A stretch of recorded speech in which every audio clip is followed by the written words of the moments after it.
안녕하세요. 여러분 새벽 기도 때 이렇게 뵙게 돼서 반갑습니다. 저는 갈렙 소망회를 섬기는 이종철 목사입니다.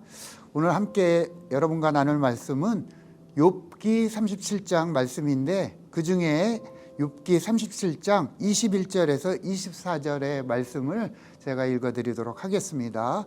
그런즉 바람이 불어 하늘이 말끔하게 되었을 때 그 밝은 빛을 아무도 볼 수 없느니라. 북쪽에서는 황금 같은 빛이 나오고 하나님께는 두려운 위험이 있느니라. 전능자를 우리가 찾을 수 없나니 그는 권능이 지극히 크사 정의나 무한한 공의를 굽히지 아니하심이라. 그러므로 사람들은 그를 경외하고 그는 스스로 지혜롭다는 모든 자를 무시하시느니라. 아멘.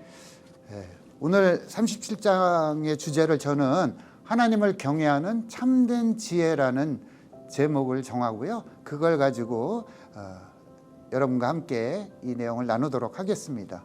32장 후반에 등장하는 욥과의 논쟁 마지막 주자는 가장 나이가 어린 엘리후로 여기에서 37장까지 욥을 권면하는 내용이 나오고 있습니다. 그는 36장 24절에서 하나님을 찬양하고 높이라고 권면하면서 하나님의 위대하심을 찬양하라는 내용으로 자신의 이야기를 마치고 있습니다. 이것은 욥기 전체가 시사하는 하나님의 지혜와 인간의 지혜를 완전히 구별하고 하나님을 경외하는 것이 지혜라는 주제를 다시 한번 분명하게 드러내주고 있습니다. 그래서 욥과 세 친구들의 이야기를 다 내려놓고 하나님의 음성에 귀 기울일 준비를 하게 합니다. 엘리후는 폭풍우와 천둥, 번개 같은 자연현상 속에서 나타나는 하나님의 능력에 대하여 말하면서 5절에서 하나님께서 헤아릴 수 없는 큰 일을 행하신다고 말하고 있습니다.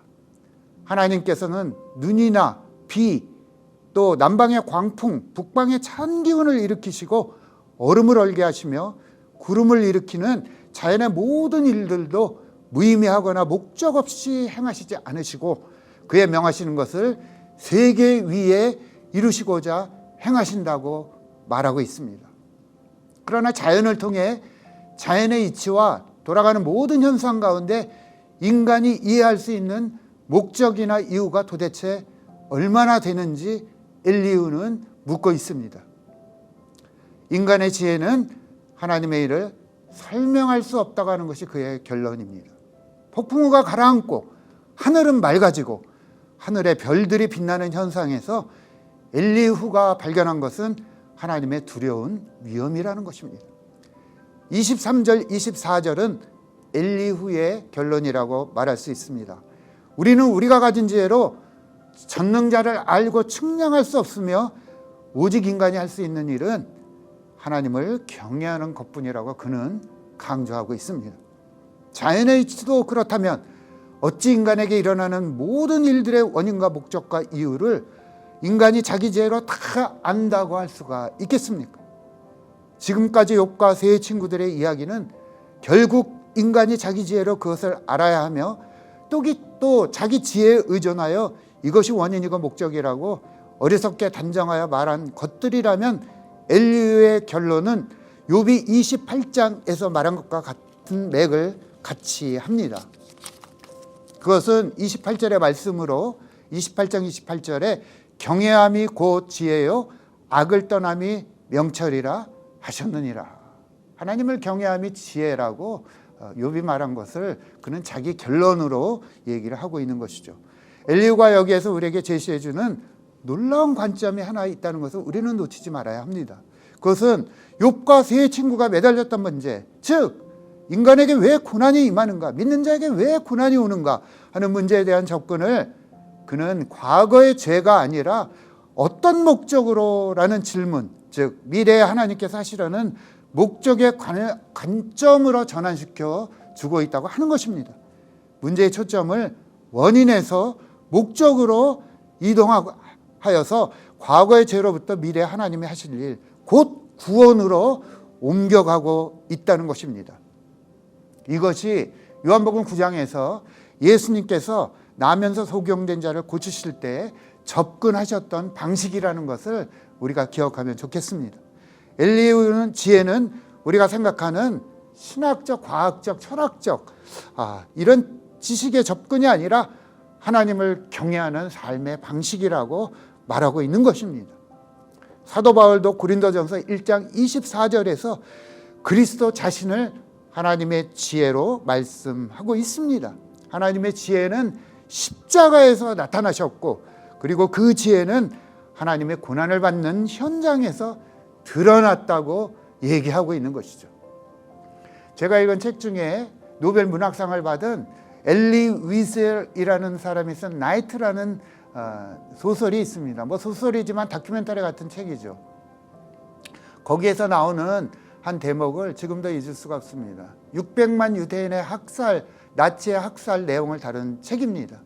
근데 그 지독한 학살에서 살아남은 한 유대인이 하늘을 향해 정말 분노로 가득한 목소리로 하나님께 외치고 항의하는 그런 얘기가 기록되어 있습니다. 도대체 기독교인들이 말하는 전능하신 하나님은 그 수많은 유대인들이 가스실에서 엄청난 고통 가운데 신음하며 힘없이 죽어갈 때 그 예수님은 도대체 어디 계셨단 말인가?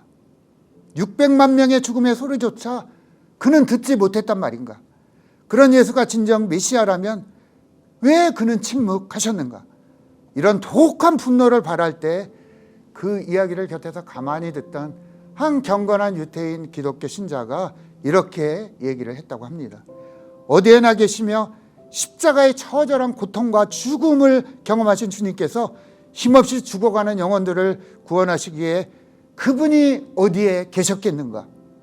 유대인들이 억울하고 무고하게 죽어간 그 가스실에서 주님은 그들과 함께 계시며 함께 고통을 당하시며 함께 우시며 함께 절망하며 거기에 계시지 않았겠는가?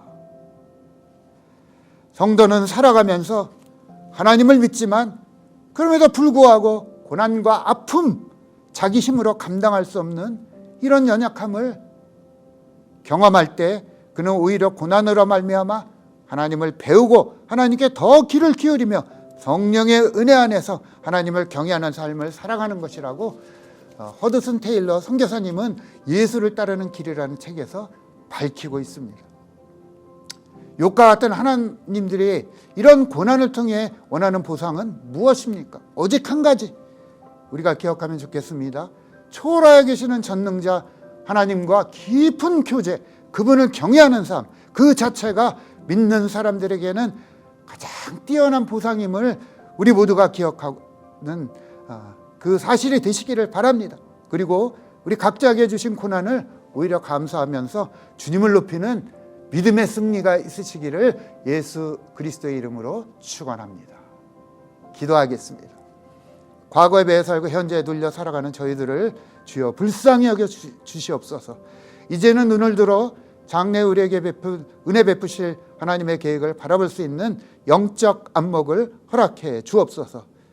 하나님의 뜻을 분석하거나 해석할 수 없는 미련한 저희들이지만 하나님을 경외하며 하나님의 일하심을 기대하고 인내함으로 오늘을 견뎌 절제함으로 이 고난의 현실을 버티고 이겨 기어이 하나님 나라의 완성을 보게 하옵소서. 예수 그리스도의 이름으로 기도하옵나이다.